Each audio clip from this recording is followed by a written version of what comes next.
welcome. Adam Chinn, reformed lawyer, banker, chief operating officer of Sotheby's, and now and partner of Art Agency Partners.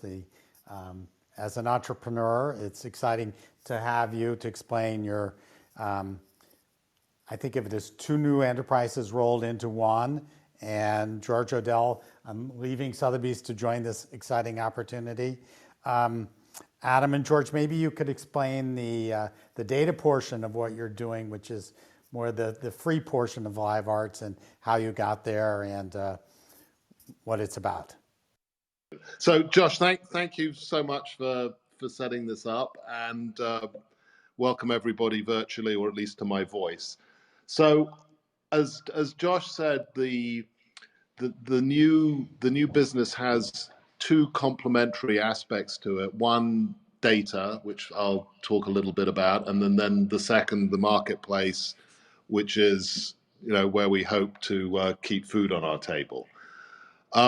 In terms of the data, the genesis for this really was a discussion that I had with our CEO, Boris Pevzner, who comes from the tech side of the world. And, he'd started a business a while ago called Collectrium, which he'd sold to Christie's, which was a collection management system. But the idea was ultimately that it would become what LiveArt Market will be. And it didn't, because I don't think at that time it sat particularly well with Christie's. But the thing that was missing, and which now we believe exists, is advancements in technology. So what we see as the greatest barrier to the opening up of the art market is price discovery. And that's why, my and George's ex-employer and a few other institutions have been very, very successful in managing a quasi-oligopolistic marketplace for hundreds of years. But as with all things, technology ultimately catches up.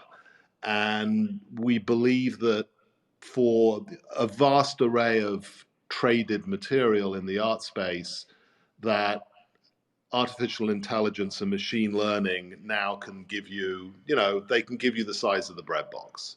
So think of this, what we're calling our LiveArt estimate, think of it as sort of a Zestimate for art. And so what we've done on liveart.ai, which is currently available and hopefully you've all downloaded, is historical auction data and sort of a fintech data analysis that goes with that. So it's object oriented. For every work of art from an artist who has a reasonable amount of trading, you'll get historical auction data. You'll also get a price chart of where that particular piece, what it's been worth according to the LiveArt estimate over a period of time up to the present day. You can benchmark that work against financial indices, against other artists, and so on and so forth. And then what you can also do starting last week, which was sort of some of the reason for the press fanfare, was you can now upload your own collection completely privately. So we don't get to see it. No one gets to see it other than you, and you completely control it. And you can get the same data for each work of art that you have uploaded, assuming that there's, it's an artist with sufficient data, historic public data in the marketplace. So that's sort of the 35,000-foot overview. And well, let me ask you some questions to go a little deeper. So, in a sense, when we spoke, you compared it a little bit to Zillow for houses, but all the houses in the world pretty much trade as public record. You don't have the records of primary and secondary prices, just auction prices. So how do you deal with that data shortage? George, would you like to take that question? Yeah. I mean, we have thought about that, Josh. Yeah. I think one way in which that segues over to the marketplace quite easily is when works when the marketplace is up and running and collectors are trading between each other privately and anonymously, the live art market obviously catches the sale price because we'll be issuing the invoice on the back end at the behalf of the seller. That data would never be shown outright publicly, but the fintech graph over time would be aware of works selling privately, though it would never give it as a public record.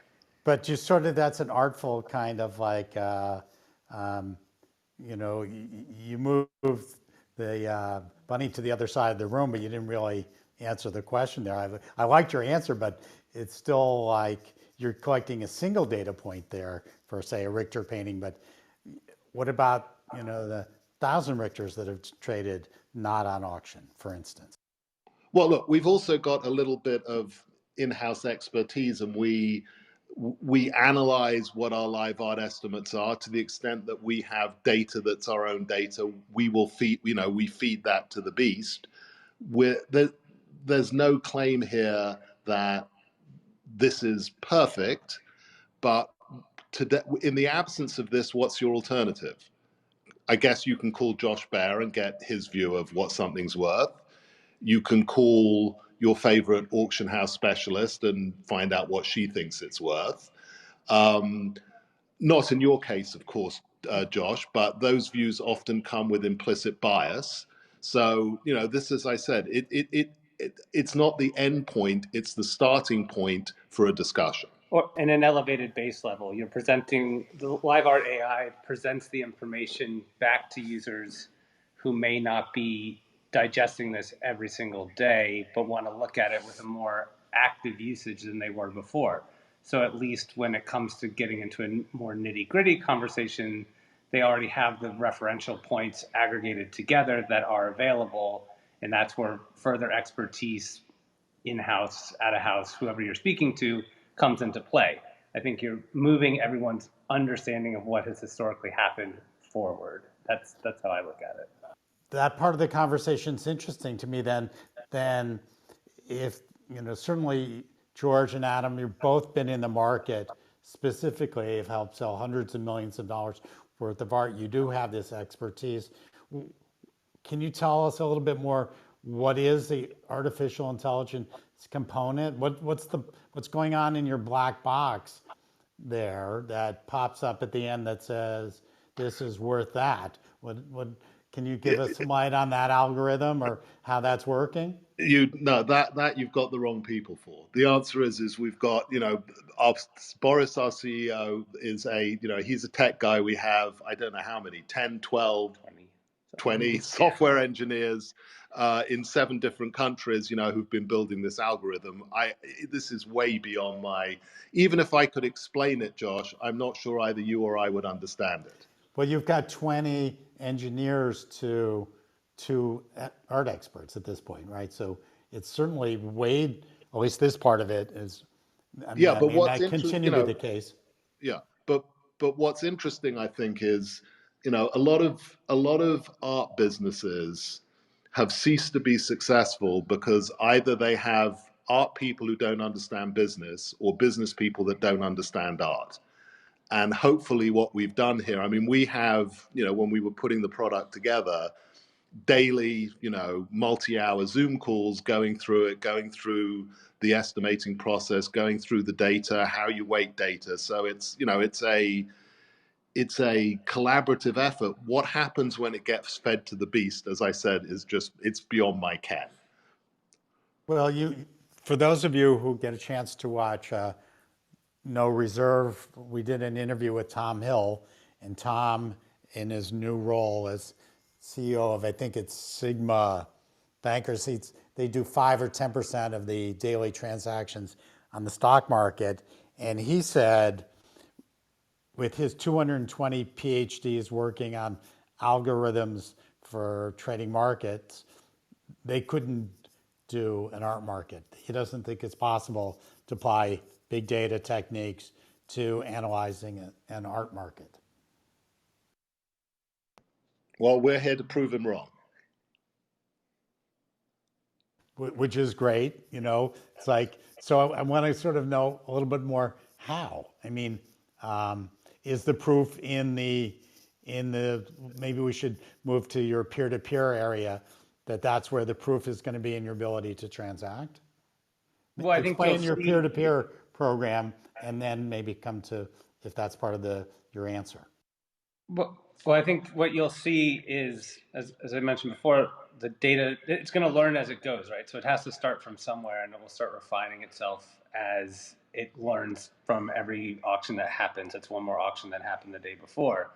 And as it gets nuanced data from what happens in the peer-to-peer, then you should see those numbers come together. Will it be 100% a perfect science? No. As Adam said, we're not claiming that it can be or will be at present, but it will provide something clearer than what's been given before. So I think the ultimate goal in my eyes too, beyond with the AI, is to provide a more digestible way of getting to the data. And if you can do that while using the algorithm to let it build towards a LiveArt estimate, as we call it, that's more engaging, I think, or at least begs a further question, or a better starting question for people. Well, having been in grad school for computer science myself and built linear regression models, you need more sort of variables. Do you use conditions somehow to enter into the comparative value of a work? Can your machine do that, or is that something manual you have to do on a bespoke basis?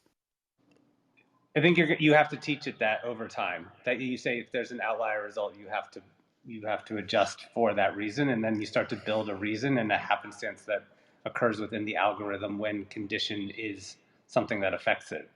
So you have to teach it that is a thing that can occur. I think somewhere on this you've probably got Boris is on here, so he may be able to jump in at some point if he wants to raise his hand.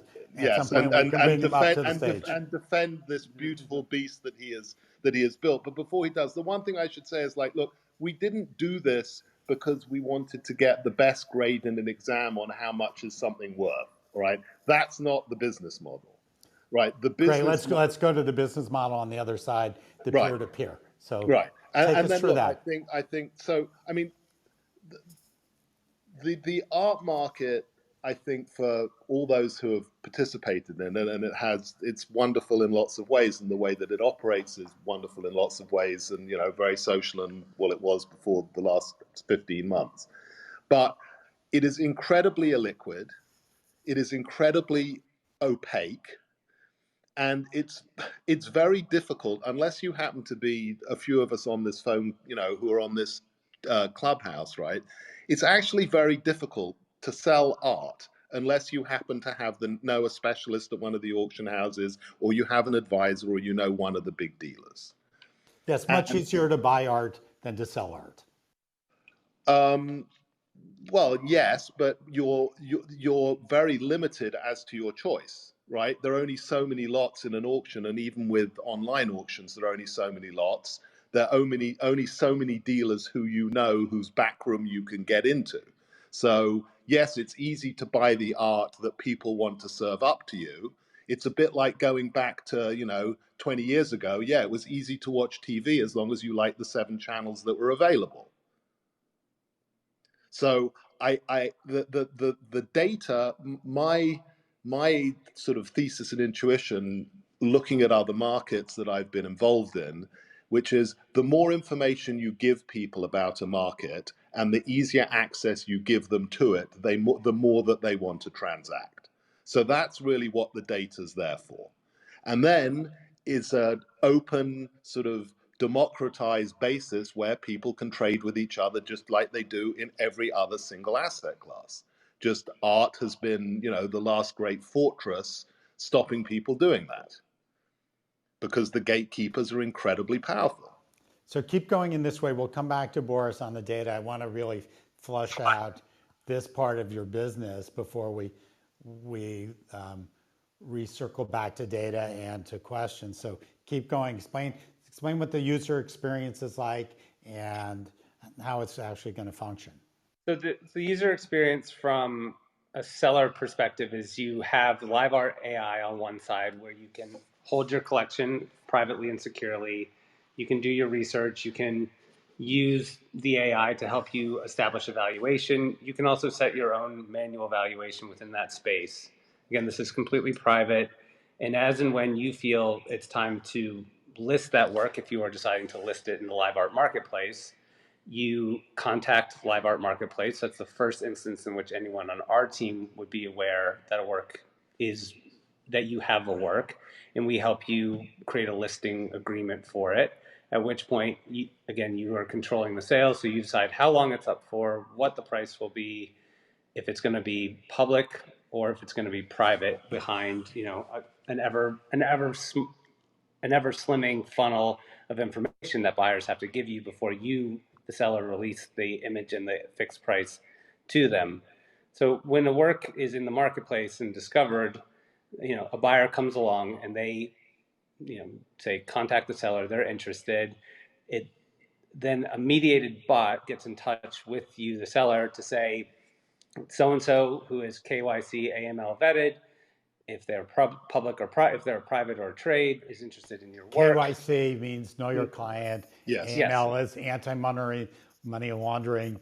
Those, Adam, you tell me you've got special subs who take care of all that. Yes. Correct. Sorry, just to translate some of the terminology. Keep going, Josh. No, thank you, Josh. That's helpful to get a little. I like my freedom, and I intend to keep it that way. So when you are contacted as a seller, you can decide to then release the data for the first time to a potential buyer, or you can ask more questions. Is that person who's interested willing to subscribe to any covenants you might have about resale or public display, or whatever your questions are? You get those answered to your satisfaction, and then you can proceed again with showing the work, and again, for the first time, a fixed price. From there, the buyer can ask more questions to see more images, whatever questions they might have about initial condition, et cetera, et cetera. Once that's satisfied and settled, and you start issue the invoice, which would be inclusive of any covenants that might be there. And at the same time, a buyer is then sent an invoice, which they move their funds into escrow, at which point the work is sent to our fulfillment center in Delaware, where it's condition checked again by the team. Once everything is satisfied and in Delaware, title and funds exchange. And then the picture is free to travel to its new home, to storage, wherever it may be. I'm not sure this is, thank you, George, totally clear. So take me again. So I have a Warhol I want to sell. I have to join your business and register and be approved to put it up, and then I have to say I want to sell my Warhol. How many people are then able to see it? How many would you like? I mean, do you want us to show the image or not? That's your call. The collector stays in complete control, unlike sometimes consigning things for, air quotes, private sale, right? This is you're in control. Can I have the name of the person you want to show it to? No. Okay. This is And totally anonymous. Can I get that from a gallery or an auction house when I offer something for private sale? Sorry? Can I get that in other secondary market settings where I say you can offer it, but tell me who to? That's well, a difference. not when I was working. I mean, the answer is no. I mean, usually the identities of the counterparty remain anonymous. What sort of price point and how many people might I hope at the end of year one?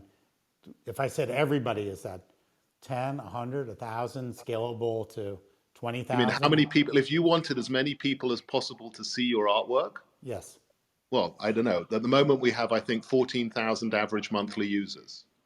So if you made it totally public, then potentially 14,000 average users who log in and are accredited to look at LiveArt Marketplace could see it. But if you hold it behind a private wall, then you decide if you're going to show it to people one by one, or if you're going to, if you get three people asking at the same time, if you're going to show it to all three. So explain a little bit that process. So as a user, I'm saying I want to see everything, or am I saying I'm interested in these artists? When you've got something by Warhol, let me know, or is by category? Oh, you're a buyer that now, or you're a seller? You've got it. You were the seller before. If Well, you're I'm a both. buyer, As a seller, I want to know where my buyers are coming from. So your I buyers want are to know coming from both. your buyers are coming into LiveArt market from two directions. One, from LiveArt.ai, doing research on, say, Andy Warhol. If your work is like kind similar to what they're looking at, then there will be a buy similar button below that list, that auction result, which would pull you over to the market to see similar. And again, you'd be met with that private wall, and then you'd enter into the negotiations. People can also come straight to LiveArt Marketplace from the web, searching Andy Warhol, pop in, and then you're taken right to whatever we might have in the marketplace by Andy Warhol. Some of that will be public information and on full display, as you saw the picture that was in the Wall Street Journal, and others will be held privately, and the private sellers will decide as and when they're releasing the information to a potential buyer. Could a gallery be a seller for representing an artist? yes, Yeah. Do you think they will be? yes. Because that becomes an interesting platform where they're able to find the 14,000 people without having to go through an online viewing room or something more specific. Right. And look, the other thing that we haven't got to yet is that there's also, and it was discussed a little bit in the article, is that we think this is also a very interesting place for the primary market. And we'll be doing, hopefully our first primary show in June. And, it gives artists a much more mediated access to their collector base than current social media platforms do. So artists could be also members. Now, there's no fees except when a transaction happens. Is that correct? That's correct. The only fees are a 10% buyer's premium, which is a flat fee regardless of price. I'd like to go to Boris now a little bit to explain a little bit more of this black box. What's going Good. on? You've been up there. I'd like to understand it. What's the AI? Remember, I have a degree in 1979 and Masters of Computer Science. I studied artificial intelligence in the 70s. But you were probably on ENIAC or something, Josh. I was on an abacus, so it was a little bit tough. Hey guys. Let's geek out then. Let me just take it in a few layers and stop me when it gets when it gets too much. The first layer It's too much. No, go ahead. All right. Moving on. The first layer I would say is how the model is constructed, right? Well, let's just go a step back. Where the data comes from, what kinds of layers of data the model are fed into the model. The first one is, of course, auction results, right? So we already talked about this. So past auction results, some number of millions of past transactions. The second is there is some amount of private sales data. And if you have the basis of the data from public auctions, you don't actually need a lot of, and it's properly normalized. And I will explain what that means in a second. You actually don't need a whole bunch of private transactions for any given artist to understand how the private market, dealer market, for instance, secondary market or primary for the primary artist would differ from the auction market. It is actually quite, it's not difficult to predict. So if you have a lot of data on public transactions and a little bit of data on private transactions, you can predict what a private transaction might look like. So that's kind of claim number one. Is there a minimum number of transactions to build a statistically valid set here?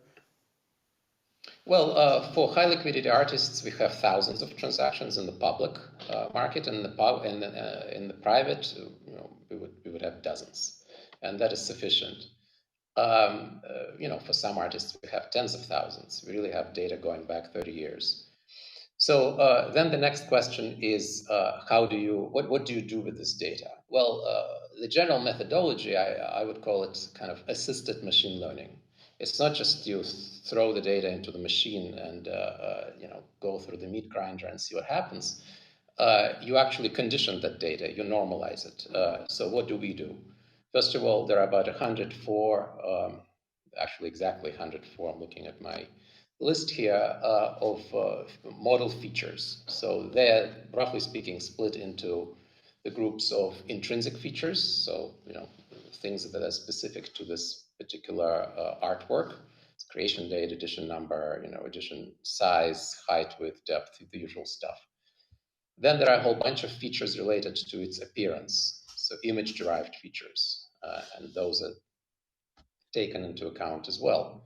Then there are circumstantial sale-related features, because if something is sold at a tier 1 auction house versus a tier 2 auction house, it will realize different prices, and that is an important parameter of the model if you're trying to predict prices. And then last, there are a few other categories, but one that's very important is just general economic features. So there are also when, it's important when the artwork was sold. So what was happening in the market as a whole, where the stock market was, and so on, under the theory that people can invest in different asset classes, and people might argue if art is correlated or anti-correlated to the other asset classes, it doesn't actually matter. We don't have to know that, but the machine, as long as it sees how other asset classes behave at the same time, can make inferences about the price prediction that are useful. So those are the features of the model. And now, again, but even with that, even though we have those features already in every data point, we do not just throw those data points into the machine and see what happens. We actually normalize and condition it ahead of time. So what do? Number one, we identify repeat sale pairs or triples or whatever they may be for every artwork. So if you actually carefully look on LiveArt.ai, it's not organized by the database is not organized by transaction, it's organized by artwork. So you're actually looking at a list of artworks for every artist, and every artwork lists all of the repeat sales and edition sales for that artwork. So the first pass of the model is to identify those repeat sales, edition sales, and series, because those comprise kind of the layers of the model, right? Because the repeat sales gives you a nice baseline of where the market for a particular artist is going. Then edition sales refine it further, series refine it further, and within each series there may be maybe a sub-market, and so on. Who's defining this series? Like, is that your model that's somehow able to compare Warhol celebrity portraits, or is that a human being narrowing down within, say, Warhol? Or how does the series get defined? Josh, like everything else that's going on right now, I think in technology, we're all going to be cyborgs one day, right? So it's a combination of a human and a machine. And let me make it a little bit more specific. So the machine takes the first pass at, say, for instance, let's take something simpler than a series, repeat sales. The machine takes the first pass and it looks at, are the images similar? Is the date of sale or is the title similar, and so on, right? Because the same item may have sold in different countries in different auctions, and the title could be in different languages, so it's not actually the direct match of the text string, so to say. There is some fuzzy matching there that has to happen in order to identify even something as simple as repeat sales. So that's the first pass, and then every match is scored, and if the score is high, it's declared to be true. And if the score is below a certain threshold, then it's thrown into a queue where a person looks at it. So really, that's what it is. When I said kind of assisted machine learning, that's an aspect of it. It's one of the many aspects. But there is this interplay between the machine and a human expert. And the machine takes the first guess, and then the human expert, does the refinement. So this applies to how we would identify repeat sales, how we would identify edition sales, how we would identify series. And the better the machine gets, the less work there is for the human to do naturally. With that in mind, we try to be respectful of our guest time. It's been a great hour. I learned a lot, and I really, again, appreciate how you leaned into the questions with sincerity and an open mind. So thank you, everyone, and look for our latest episode of No Reserve. You can find it on our website. And good luck to everybody this week with, I guess there's some art sales going on someplace in New York. Everybody, best of luck.